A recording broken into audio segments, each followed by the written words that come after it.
মাছ ভাজতে গিয়ে তেল ছিটকে এসে লাগলো গালে। আজ একটু অন্যমনস্ক ছিল পারমিতা। আজ বিয়ের 10 বছর পূর্ণ হলো, কিন্তু এই দিনটার আলাদা করে আর কোনো গুরুত্ব নেই আজ। অমিত রোজগারের মতো আজও অফিসে গেছে। রিয়ার আগামী সপ্তাহ থেকে পরীক্ষা, তাই পারমিতাকে রান্না শেষ করেই মেয়েকে নিয়ে বসতে হবে। রাতে অফিস থেকে ফেরার সময় অমিত বিরিয়ানি নিয়ে ফিরবে, ব্যাস দিন শেষ। এখন যেন এগুলোতেই অভ্যস্ত হয়ে গেছে পারমিতা, তাই আর মন খারাপ লাগে না। 10 বছর পর আর কী বা নতুনত্ব থাকে জীবনে। তাছাড়া অমিত মানুষটাও নিতান্তই সাধারণ। চাকরি ভালো করলেও মেয়ে বউকে নিয়ে লং ড্রাইভ বা বউয়ের সাথে ক্যান্ডেল লাইট ডিনার এসব অমিতের একদম পছন্দ না। অমিত মনে করে এসব না করেও পরিবারকে ভালো রাখা যায়, এবং সত্যি অমিত সেখানে পুরোপুরি সফল, সে বিষয়ে কোনো সন্দেহ নেই। যখন ফেসবুকে বান্ধবীদের ছবিগুলো দেখে, পারমিতার মাঝে মাঝে ইচ্ছে হয়। বছরে 2 বার অমিত পারমিতা এবং রিয়াকে নিয়ে বেড়াতে যায়, কিন্তু শর্ত একটাই, সোশ্যাল সাইটে কোনো ছবি দেওয়া যাবে না। নিজের ব্যক্তিগত জীবনকে পাবলিক করা একেবারেই পছন্দ না অমিতের। তবুও পারমিতাকে সেভাবে বারণ করেনি কখনোই, বরং পারমিতাই অমিতের ইচ্ছেকে মেনে নিয়েছে। মানুষটা সবার থেকে আলাদা হলেও বড্ড ভালো। মেয়েকে পড়ানো শেষ করে বিয়ের অ্যালবামটা খুলে বসলো পারমিতা। ছবিগুলো দেখতে দেখতে ভাবছিল, ইস, যদি বয়সটা 10 বছর পিছিয়ে যেত কি ভালোই না হতো। কয়েকটা বাছাই করা ছবি নিজের হোয়াটসঅ্যাপ স্ট্যাটাসে দিল। অমিত স্ট্যাটাস দেখে লিখল, বিয়ের ছবি দেখছো? পারমিতা লিখল, তুমি কি করছো? অমিত লিখল, এই তো মিটিংয়ে ঢুকছি, পরে কথা বলছি। পারমিতা মেসেজটা পড়ে নিজের মনে মনেই বলল, পরে আর কথা কোথায় হয় আমাদের। স্ট্যাটাসে ছবি দেখে অনেকেই অভিনন্দন জানাচ্ছিল। অভিনন্দন বার্তাগুলো পড়তে পড়তে খুব মজা লাগছিল পারমিতার। পাশের ফ্ল্যাটের রমিতা উইশ করে বলল, কিরে আজ কি প্ল্যান? পারমিতা বলল, তোর 10 বছর হয়ে গেছে, আর কি প্ল্যান, রাতে একসাথে ডিনার করব, এই আর কি।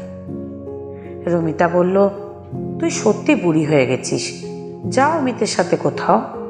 পারমিতা হেসে বলল, কি যে বলিস, মেয়েকে একা রেখে কোথায় যাব? রমিতা বলল, উফ, রিয়াকে আমার ফ্ল্যাটে রেখে যা, আমার মেয়ের সাথে খেলবে। তোরা দুজন কোথাও ঘুরে আয়, আজ তোদের দুজনের দিন। রিয়াকে নিয়ে ভাবিস না, আমি আছি তো। যা, সুন্দর করে সাজুগুজু করে বেরিয়ে পড়, ছবি তুলিস মনে করে। পারমিতার প্রস্তাবটা মন্দ লাগলো না। সাথে সাথে অমিতকে ফোন করলো। অমিত হ্যালো বলতেই পারমিতা বলল, তোমার মিটিং শেষ হলো? অমিত বলল, এই মাত্র, আজ তাড়াতাড়ি ফিরবো তোমার পছন্দের চিকেন বিরিয়ানি নিয়ে, আর তোমার জন্য একটা শাড়ি কিনেছি, দেখো তো পছন্দ হয় কি না। পারমিতা চাপা গলায় বলে, চলো না, আজ দুজনে কফি শপে যাই। আমি কোনোদিনও কোল্ড কফি খাইনি, আজ খুব খেতে ইচ্ছে করছে। অমিত 2 সেকেন্ড চুপ থেকে বলল, রিয়াকে সাথে আনছো তো? পারমিতা বলল, ওকে রমিতার কাছে রেখে আসবো। অমিত বলল, ঠিক আছে, চলে এসো। অমিতের কলিগ রথিন পাশ থেকে বলল, কি ব্যাপার ভাই, বৌদি আসছে নাকি? অমিত হেসে বলল, আমার বউ কোল্ড কফি খেতে আসছে। রথিন বলল, বেশ করেছে, যা তাড়াতাড়ি বেরিয়ে পড়। খুব সুন্দর করে সাজলো পারমিতা, তারপর কয়েকটা সেলফি তুলল। রিয়াকে বলল, মা তুমি একটু মামন দিদির সাথে খেলা করো, আমি একটু পরেই চলে আসব, ঠিক আছে? রমিতা বলল, কি লাগছিস পারো, অমিতটা দেখে তো ফুল ফিদা হয়ে যাবে। পারমিতা দূর থেকে দেখতে পেল অমিত কফি শপের বাইরে দাঁড়িয়ে আছে। একটু যেন ক্লান্ত দেখাচ্ছিল অমিতকে। পারমিতা ভাবল, ধুর, বাড়ি গিয়ে কোথায় একটু বিশ্রাম নিত, তা না, আমার এই ছেলে মানুষের জন্য অমিতের হেনস্থার শেষ নেই। নিজেকে অপরাধী মনে করতে লাগলো পারমিতা। আঁচুমাচু মুখ করে অমিতের কাছে গেল পারমিতা।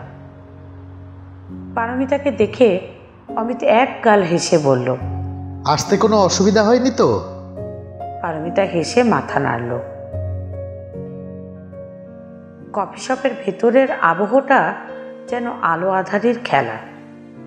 বেশিরভাগই প্রেমিক প্রেমিকা। কেউ হাতে হাত দিয়ে বসে আছে, কেউ ল্যাপটপ খুলে কাজে মগ্ন। পারমিতা চেয়ারে বসে চারপাশটা দেখছিল। কেমন যেন একটা আবছায়া ঘিরে রয়েছে চারপাশে। ব্যাকগ্রাউন্ডে একটা ইংরেজি গান চলছিল। সবাই খুব সচেতনভাবে চাপা গলায় কথা বলছে। জোরে কথা বলা মনে হয় বারণ। টেবিলে একটা পেপার দেওয়া ছিল। পারমিতা খুলে দেখলো টেলিগ্রাফ। পারমিতার মনে হলো বিদেশ বিভুঁইয়ে পথ হারিয়ে বসে আছে। অমিত বলল, বলো কি খাবে? পারমিতা বলল, cold coffee with ice cream. Amit মুচকি হেসে বলল, তোমার টনসিলের প্রবলেম আছে, সেটা মাথায় আছে তো? পারমিতা ছেলে মানুষের মতো বলল, একদিন খেলে কিছু হবে না। অমিত মাথা নেড়ে বলল, ঠিক আছে, তাই হোক। পারমিতা বলল, তুমি কিছু খাবে না? আমি একা একা খাবো নাকি? অমিত বলল, তুমি তো জানো আমি কফি খাই না। একটা স্যান্ডউইচ অর্ডার করি, সেটাই ভালো হবে। পারমিতা বলল, আমাকে কেমন লাগছে বললে না তো? অমিত বলল, আজ একটু বেশি ভালো লাগছে। পারমিতা লজ্জা পেয়ে গেল। কথাটা বলে অমিত পারমিতার গালে হাত দিতে যেতেই পারমিতা বলল, কি করছো এসব? অমিত হেসে বলল, তোমার বাঁ-গালের দাগটা কিসের সেটাই দেখছিলাম রে বাবা। পারমিতা বলল, আর বলো না, সকালে মাছ ভাজতে গিয়ে এই অবস্থা। অমিত বলল, ইস, তক্ষুনি টুথপেস্ট লাগাবে তো। ওইটার কফি আর স্যান্ডউইচ দিয়ে গেল। কফিতে চুমুক দিয়েই ঠান্ডা লাগলো, কিন্তু সেটা তো আর বলা যাবে না অমিতকে। পারমিতা বলল, তোমার তো এসব জায়গা পছন্দ নয়, তাহলে আমায় নিয়ে এলে যে? অমিত বলল, তুমি তো কখনো কোনো কিছু আবদার করো না। আজ আমাদের বিবাহবার্ষিকী বলে কথা, তাই বউয়ের ইচ্ছে শিরোধার্য, বুঝলে? তুমি বাড়িতে আসার পর যখন একসাথে আমরা চা খাই, সারাদিনের গল্প করি, ওটাই ভালো গো। এখানে কেমন যেন আমার দম বন্ধ লাগছে। আর এই কফিটাও। অমিত বলল, পছন্দ হয়নি তাই তো? সে তো তোমার প্রথম চুমুক দেখেই বুঝতে পেরেছি। অমিত বলল, এই স্যান্ডউইচটা খাও, নয়তো খালি পেটে থাকলে আবার গ্যাসের প্রবলেম দেখা দেবে। পারমিতা বলল, ফালতু ফালতু তোমার এতগুলো টাকা খরচ হলো আমার জন্য। আসলে একটা দিন একটু অন্যভাবে কাটাতে চেয়েছিলাম। অমিত বলল, ধুর পাগলি, এতক্ষণ আমি তোমার সব কথা শুনেছি, এবার আমি যা বলবো তোমাকে তাই শুনতে হবে, ঠিক আছে? কফি শপ থেকে বেরিয়ে অটো ধরে সোজা বাঘাযতীন মোড়। পারমিতা বলল, মাথাটা বড্ড ধরেছে গো। অমিত বলল, সব ঠিক করে দিচ্ছি ম্যাডাম, নো টেনশন। প্রথমে আমরা যাব বলাইদার চায়ের দোকানে, মাটির ভাঁড়ে আদা তেজপাতা দিয়ে গরম চা। চায়ের দোকানে গিয়ে অমিত বলল, বলাইদা, দুটো চা, মাটির ভাঁড়ে দিও কিন্তু। বলাইদা হেসে বলল, ও বাবা, বৌদিও আছে দেখছি। অমিত পকেট থেকে রুমাল বের করে পারমিতার হাতে দিয়ে বলল, এটা হাতে নাও, তারপর চা দিচ্ছি, নয়তো হাতে গরম লাগবে। চা হাতে নিয়ে পারমিতার চোখে জল এসে গেল। অমিত ব্যস্ত হয়ে বলল, শরীর খারাপ লাগছে নাকি তোমার? পারমিতা বলল, না গো, আসলে সবাইকে দেখি তো কত জায়গায় যায়। আমি এতটাই বোকা যে ভেবে বসলাম আমাদের এই সাদা মাঠা জীবনে বুঝি ভালোবাসাটাই মরে গেছে। তোমার সাথে একান্তে সময় কাটাতে গিয়ে বুঝলাম আমরা আমাদের এই ছোট্ট ঘরেই ভালো আছি। অমিত পারমিতার হাত দুটো টেনে ধরে বলল, 10 বছর আগে কনের সাজে লাল বেনারসি পরা যাকে দেখেছিলাম, আজও তাকেই দেখি, আর আজীবন তাকেই দেখব। ফেসবুকে ফিলিং ফ্যান্টাস্টিক না লিখেও ফ্যান্টাস্টিক থাকা যায়। বউকে ভালোবাসার কথা দুনিয়াকে না জানালেই নয়। আমি তো দারুণ আছি তোমার সাথে, কিন্তু আমাদের মতো করে আমরা ভালো আছি। কে কি করছে সেটাকে কপি পেস্ট করার প্রয়োজন আছে কি? ভালোবাসা কখনো মরে না, কিন্তু সেটাকে সযত্নে লালন করতে হয়। অমিত বলল, তুমি রিয়াকে নিয়ে বাড়ি ঢোকো, আমি বিরিয়ানি নিয়ে আসছি। রমিতাকেও 1 প্যাকেট দিয়ে আসবো। যতই হোক, এত ভালো একটা আইডিয়া তোমাকে দিল।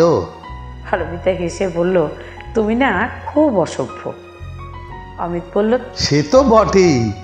আর তুমি বাড়িতে গিয়ে গরম জলে কুলকুচি করে নিও, নয়তো ব্যথা শুরু হবে আবার। হঠাৎ করে চারদিকে আলোর রোশনাই দেখা দিল।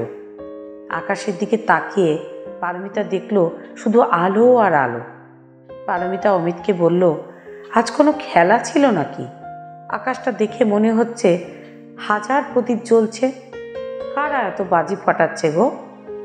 অমিত পারমিতার হাত ধরে বলল, মনে হয় আমাদের বিবাহবার্ষিকীর উপহার এটা।